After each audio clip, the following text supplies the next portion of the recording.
Hello, friends, and welcome to Coach Cut's Corner. Streaming bright from Michigan's capital city, this podcast is dedicated to helping you better understand the who, the what, and the why of mental performance, personal growth, and Lansing Stars baseball.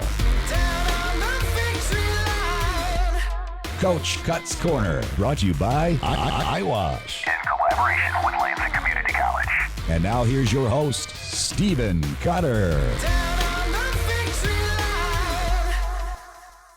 Welcome to the show. Thank you for tuning in and subscribing.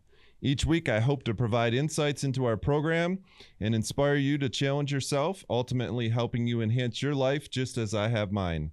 Additionally, I offer mental skills coaching to athletes across all levels from the youth to the professional, and you can find out more at coachcutter.com. Today, I have Coach Jeff Allen, who's an assistant coach here for the Stars. He will be joining me not only today, but as we move forward in somewhat of a co-host role. And I always love having people in the WLNZ studios. So welcome to the show this morning, Jeff. Thanks, Coach Cut. A little bit of challenge getting here, I heard. Lansing construction. Who would have thought, right? Right, yep. Yeah, we're getting those roads fixed. We got a lot of construction around the capital city, and I think since we moved here, it's been pretty consistent, and I would assume probably in most places in Michigan, road construction's probably somewhat of a norm. So this morning I want to talk about environment a little bit, and I know that environment's not really one of those words that's like a key word in sports, but the word culture is, and that's a buzzword, and man, you do hear it a lot. And trying to define those two, environment is the short game and culture's your long game. Right. And it's a constant living, breathing thing of a group. And once you get to a high achieving, high growth environment, doesn't mean that it's going to stay there. No. And if you're in a low achieving, low growth environment, it doesn't mean that it's going to stay there. It's all made up of people, and people make the largest impact on everything. So have you been able to, I know like when we complete seasons or we get towards the end of the season, we start talking about what high growth groups look like, and players typically say, wow, that's what we just went through, and they have a better understanding of it. Have you been around people or groups where you've been like, there's something different there? Yeah, I mean, I think my first experience with it would have been probably high school football. We had a pretty special team going into nice. I want to say it was my junior year, sophomore year. It was pretty special to be a part of. It's obviously, it's not always going to be comfortable when you're in that high growth environment. A lot of growing up to do, I would say, especially when you're going into it as 15, 16, 17-year-olds. You think you know everything, and obviously that's not the case. You're always growing, always learning new things. Do you think it's harder just because of an age thing? In certain cases, yes. Obviously, there's going to be more mature kids at younger ages sometimes, and then obviously you'll get a little bit more immature kids, just depending on kind of the environment that they grew up in. Going back to the word environment, I think that a lot of it has to do with kind of the role models that they're put around, kind of the standards that they're held to kind of create that environment. And I think that was really what made me realize that was a different environment than I'd ever been a part of before. Did you know it at the time though? No, not at all. Okay, so it was the retrospect again. Yes. Yep. And looking back at it at the time, I was probably a little bit upset right at the beginning, being held accountable and kind of being told like, hey, you don't know everything. If we want to achieve our goals, you're going to have to hold yourself to a higher standard and hold your teammates to a higher standard. So it was a bit of a learning curve for me, but I think that once I kind of bought into it a little bit more, I saw a lot of improvements in my game. I think high growth environments is something that is what we try to teach here. We're teaching them to be highly motivated and productive and chasing excellence. And those environments are tough too. There's the duality to it. They're tough, but they're given the tools to succeed. And it really comes up to, how bad do they want it? Right. And that a high growth environment, you can experience a lot. You're going to experience a lot of failure. You're going to be pushing. You're going to need strong leadership in it, which I would really like to talk about leadership this morning too. You're going to need mental toughness. Yeah. And you're going to do all these things, and it's going to be really challenging environment. And that's where the sayings like iron sharpens iron and, all that stuff comes from. And, and most everybody understands that. But then when you actually get in the environment, you start looking around, your eyes are wide open, and you don't know what's coming. And you're typically in high growth environments, you're getting a lot of feedback. Yeah. Most of that feedback is not about how great you are. Most of that feedback is you're doing well. This is how we need you to get better. Yeah. And sometimes that feedback feels like criticism for younger kids. And sometimes it takes 3 or 5 years or 10 years to look back and realize that wasn't criticism at all. That was a high growth environment that wanted me to get better. And I got exponentially better from the point that I came in to the time that I left. And I think that's what great programs strive for. Oh yeah. Because for the most part, you're going to get your standards. Yeah. Your own personal, you'll get those standards. And if you're able to raise those standards because other people around you have higher standards, you have coaches holding you to higher standards, you have peers holding you to higher standards, you'll get to those standards. But wherever your standards are, that's what you're going to get. Yeah. And that's why high growth environments are so special, because you've got a group of people that are pushing for excellence. And I don't know that you ever reach excellence, much like you never are going to reach perfection. Right. But it's an interesting environment. And it's also, I find it interesting to watch the excuses come out, and then to learn how to start teaching that excuses are nothing more than excuses. Yeah. They don't mean anything. And why do you think the excuse train exists? Does it feel like that, like this morning, you could have an excuse for construction, or because you ran out of gas, or because you didn't sleep last night. Right. We hear all those excuses. I mean, you've been coaching for a while too. You've heard probably 1,000 excuses, correct? Oh yeah. Yeah. And there's always a new one. So that keeps you on your toes, but it's just kind of taking extreme ownership of those situations where, if you did run out of gas, that's something that you need to kind of plan ahead for. Right. Kind of have a plan to choices. Yeah. We talk about that extreme ownership. We talk about choices a lot, and most everything does come down to choices, right? So you run out of gas, you probably should have made sure that you got up a little bit earlier to, made that choice. And so that's a big piece of it. And then another big piece of it is just leadership. Yeah. And I think in general, you might think of leadership only comes from the coaching staff or from the president of the company, or, whatever it might be. Right. But the leadership also comes from the team and what type of leadership you have. And have you noticed the leadership, and what have you kind of gotten from here with the leadership amongst the team and where it's at? I kind of going back to our fall meetings, one thing that I've noticed about our leadership since then is a common theme in there was, I'm not really comfortable being a leader with some guys. Obviously, mm-hmm. we have a lot of guys that are willing to step up into those mm-hmm. leadership roles, and a lot of the reasons behind not being comfortable with stepping into a leadership role was, well, I don't have the stats. I'm younger, or, there's your excuses. So it's like, well, you don't need those to be a leader and show leadership. It's leadership's about who you are. Yes. Right. Yep.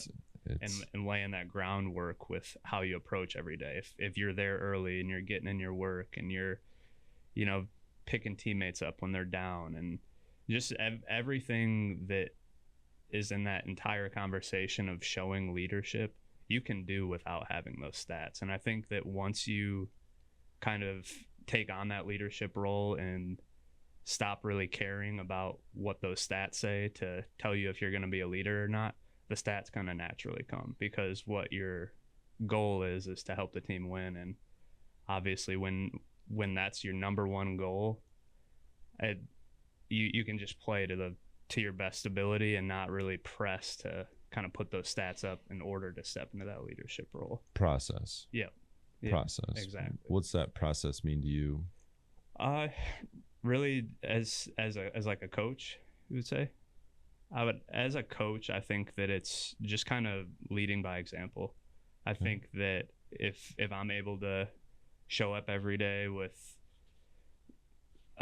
it's a Jim Harbaugh quote. Okay. And I think his dad said It's it. too actually. bad Greg's not in here. Big Wolverine fan. Really? Yeah. Oh, yeah. Go blue. He had an interview with him and his father, and he said that every day when Jim and John were getting taken to school, their dad would look around at him in the back seat and say, "Attack today with an enthusiasm unknown to mankind." And I saw that interview and I was like, man, that's great. I'm gonna try to bring that into what I'm doing. You know, if there's anything that I can bring to the table, it's that enthusiasm. And it goes back to what we were talking about choices And what you can influence and what you can control and stuff like that, for sure. I think process for me is it started a long time ago, and it started with a why and a passion, and it just was just a lot of brick stacking, and it was brick stacking in such a way that nobody really could see it, including myself, and that's kind of where the invisible growth came from, those terms. And it was a lot of late nights, and it's all the things that you read about from anybody else that will talk about stuff, and it's just a process. And if you can have a process, if you can build a process that serves you, and you can do some amazing things. And if you get wrapped up into results and get wrapped up into stats like you were talking about, and that's where like you kind of get held back. You get held back on leadership, just like what you were talking about with some of the student athletes saying that they couldn't be a leader because they maybe hadn't been a starter yet or didn't have enough stats to be a leader. And leadership doesn't necessarily look like that. Leadership's about who you are and what you do, and it's not always about the final results of everything. And I'd spoken many times and said hard work doesn't equal success. And I think I'm not afraid to share it on here. What I really mean by that is hard work doesn't equal immediate success. Yeah. But long term, you're going to win. And it's been said throughout history. I mean, you can follow whether it's teams or people that have done great things, had a lot of success. And we're not talking about money or jets or anything else like that. We're just talking about success in our world where people have made an impact, large impacts. It comes down to the hard work. You've got to be able to work hard. And in our excellence growth environments that we have, that's hard work is at the kind of center of it. Yeah, absolutely. What else have you noticed since you've been in our program? You've been in here for a few months now. When we talk about culture, which is the long game, environment being the short game, what are some things that are maybe have shown up to you that are like clues where it's like, oh, okay, that makes a little sense? I know we talk about like mental performance a lot and belief systems and stuff, but has any other things stood out to you? I think the one thing that has really stood out to me is the guys that show up early every day.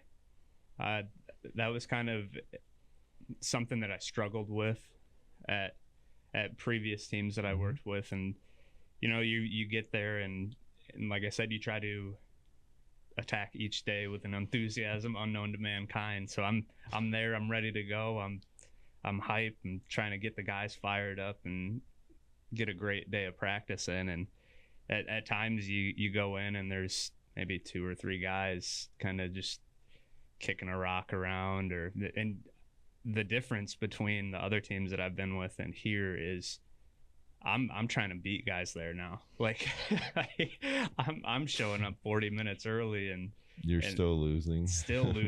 So I'm figuring that out. It's my goal to be the first one there. But that was Noah Bright's goal too. He never reached that goal either. So. No. I mean it's nice to have those lofty goals. So I'm gonna keep shooting for it. But that's really been the biggest thing for me is that really kind of exemplifies leadership in my eyes. It's the guys that are working when nobody else is there. It's the guys that are taking that competitiveness even to the time that they show up and the cuts that they're getting in when nobody's watching. I think that laying that groundwork and getting those daily wins, that's important for a lot of guys. Kind of to wrap up or put a bow on the environment of excellence and growth that we're trying to build here, I really feel like it's a place where the best can come to compete and the stakes are very high. The rewards for those who succeed can be great, but the price of entry is equally steep. Absolutely. Despite the challenges, this is where the growth comes from, and it is so worth it. I think you're going to be asked to make a lot of sacrifices. You're always competing. You have consistent pressure, which I think all athletes have, pressure. You've constant feedback that, as we said earlier, is going to often feel like criticism. You'll be pushed to your limits and beyond most of the time. I found that the performance bar keeps rising in those high growth environments. So the bar's here, and then the next thing the bar's a little bit higher, and then it just keeps going up. And pretty soon, it starts at, if you're, what was the saying? If you're 15 minutes early, you're late or something. Yeah. If you're not 15 minutes early, you're late, and we never put that saying in, but it's process based, it's standard based. And, it's like you were saying, I'm there 40 minutes early and I'm late. So that bar keeps going up, and it just allows for so many opportunities. And in our growth environment, it's not all about the wins and losses or the College World Series or the championships it's about what's going to happen to them, when they're done playing baseball. And that's real stuff. And that's the stuff that you try to shoot for as a coach. And you don't ever completely know if you're going to get it or not until maybe 10 years down the road. But that's what's most important. And we're trying to shape and mold and, kind of rewire these brains into chasing excellence and not being afraid of losing, not being afraid of failure, not being afraid of somebody making fun of you, not being afraid of social media, not having comparisons of, you're trying to compare yourself to somebody else, being more in the aspect of that you're competing against yourself. You're competing of how you were yesterday, how you were last month, how you were last year. Versus this person has this program has this they won this many games, they've got this many titles. That stuff just kind of is really extrinsic stuff, and we try to stay away from it. I found that there's an interesting life paradox, and it's really that the most exciting outputs come from the most boring inputs. Yep. Absolutely. Uncommon results come from executing ordinary actions over and over with crazy consistency. Those actions will likely not be exciting, and it will take you much longer than you would have ever thought.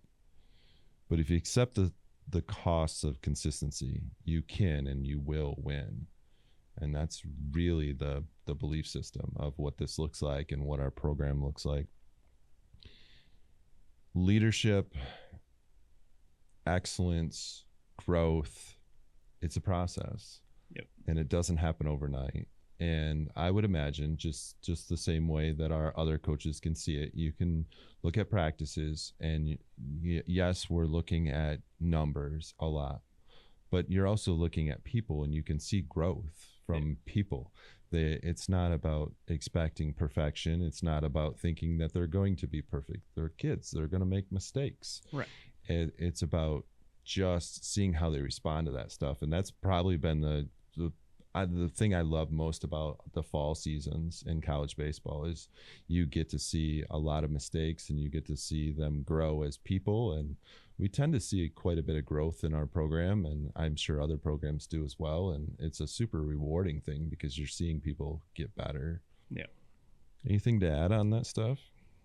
Yeah, I mean, even with just the short amount of time that we've had in between our fall meetings, and now you can kind of see what you're talking about that growth, where we'll bring a guy into a meeting and say, hey, you need to let's reframe our fall meetings, because a lot of our listeners probably don't know what our fall meetings look like, but I'll let you kind of reframe what was our fall meetings this year. So our fall meetings were where we would bring in our guys on the roster and kind of just ask them what they thought their role was going to be on the team for this upcoming year, and give them some guidelines on how they can accomplish that goal.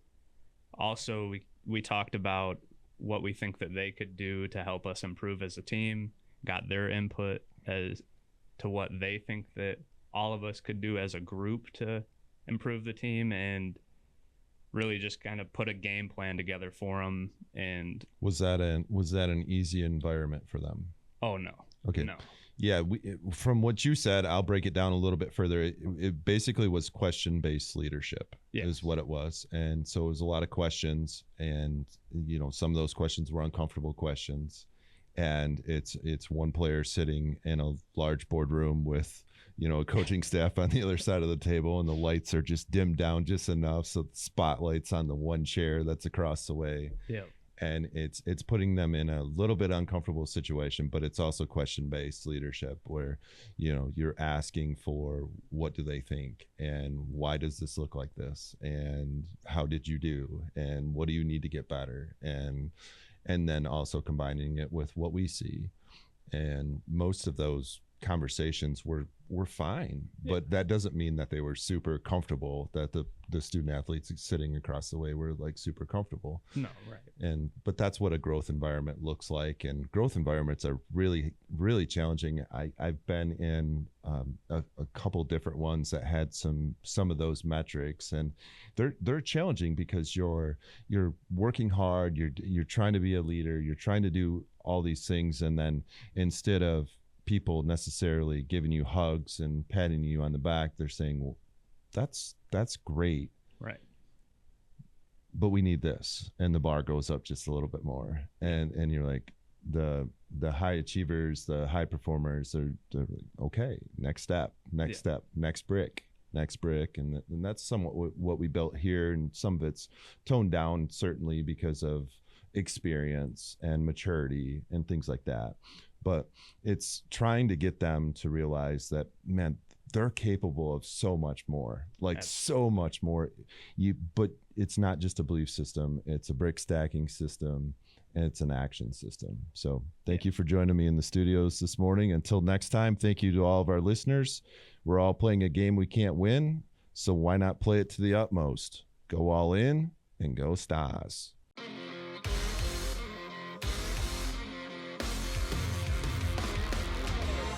Coach Cut's Corner is recorded live in the WLNZ studios. Engineering and production assistance are provided by Dedalian Lowry. Thanks for listening. And if you enjoyed today's podcast, please share it and follow us on all the platforms of social media. You can find more about our program at lccstars.com, and donations to our baseball program can be made at the same site. See you next time.